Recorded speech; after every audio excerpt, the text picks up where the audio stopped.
Narito na ang mga balitang dapat ninyong tutukan. Mula sa mga tagumpay at mabubuting balita hanggang sa mga kwentong nagbibigay inspirasyon. Ito ang inyong Good News Update. Unang balita. Ligtas nang nakauwi sa Pilipinas ang 25 OFWs mula Riyadh, Hungary at MV Abashi. Kabilang dito ang 8 distressed OFWs mula Saudi Arabia, Sham mula Hungary at 8 Filipino seafarers. Sinalubong sila sa Naya Terminal 3 ng OWIWA, DMW, MIAA at medical team at binigyan ng airport assistance para sa maayos na pag-uwi sa kanilang pamilya. Next news. Isinumite ng pulisya sa Saitama sa prosecutors ang mga dokumento tungkol sa isang 60 years old na lalaking pumatay umano sa care manager ng kanyang ina.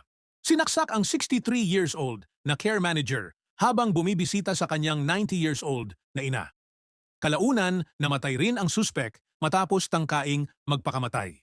Walang nakitang ebidensya ng pandaraya sa bank account. Third news. Itinaas sa Akita ang minimum wage mula 951 yen tungo sa 1,131 yen kada oras upang makatulong sa mga manggagawa at mapanatili ang mga kabataan sa rehiyon.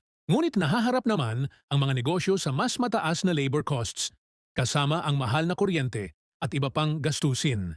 Ipinagpaliban ang pagpapatupad ng ilang buwan upang makapaghanda ang maliliit na negosyo. Yan ang ating mga balita ngayon. Commercial muna! Mga problema at suliranin sa buhay ay hindi nawawala. Tanging kailangan ibay ng puso upang ikaw ay di maging kawawa. Mag-usap tayo at gagaan mga problema nyo. Mga pagsubok sa ating buhay. May promo tayo, huwag palampasin! May kailangan ka bang iprosesong dokumento? Mas pinadali at mas pinaabot kaya na ang pagkuha at pagproseso ng inyong mahahalagang papeles. Available ang aming apostille services, marriage certificate, Senomar, birth certificate at translation services para sa inyong iba't ibang pangangailangan, para sa trabaho, pag-aaral, pagbiyahe o pagpunta sa abroad. Mabilis at maasahang serbisyo. Maayos at hassle-free na pagproseso. Abot kayang promo rates. Shipping fee is not included. Kumpletong dokumento, isang mensahe lang. I-message na ang aming page Mag-usap Tayo by Vicky Ozawa para sa mga katanungan at detalye ng aming mga serbisyo at promos. Like, share at follow ang aming page para sa iba pang updates at espesyal na alok. Looking for a delicious homemade snack? Try our very own Nutflix. Homemade Filipino garlic fried peanuts. Crispy, flavorful, and perfect for your everyday cravings while watching movies, studying, or relaxing at home. Made with quality ingredients and available for only 1,000 yen. Follow our page, Mag-usap Tayo by Vicky Ozawa. Don't forget to follow, like, and share our page. Message us now to order your homemade Nutflix. Shipping fee is not included. Welcome sa Chika Showbiz! Hatid namin ang maiinit at pinakabagong balita sa mundo ng showbiz mula Hollywood hanggang sa mga paborito ninyong artista sa Pilipinas.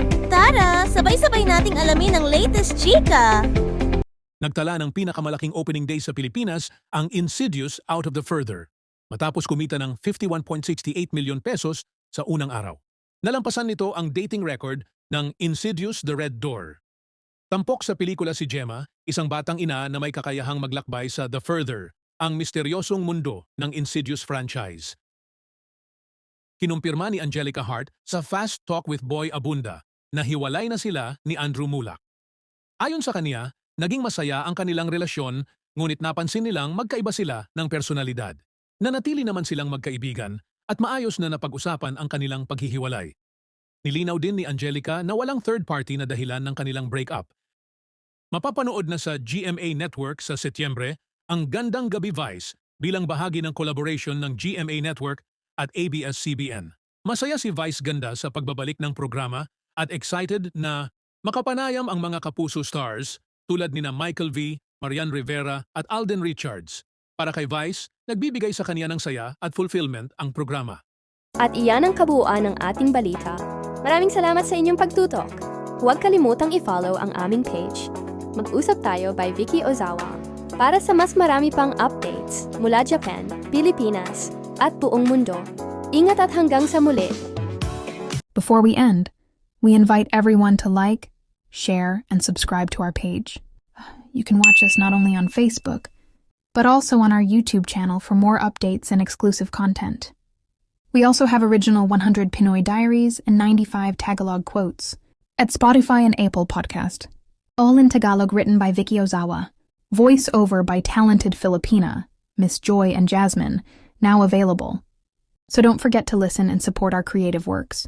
If you have any concerns, inquiries, or if you are interested in our commercials or services, please feel free to message us anytime on our Facebook page, Mag-usap Tayo by Vicky Ozawa.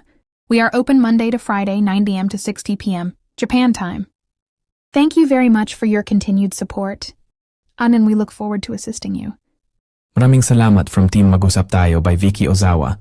Here is short quote from Ms. Vicky Ozawa, Life is a gift. Find peace of mind first rather than happiness. Thank you very much.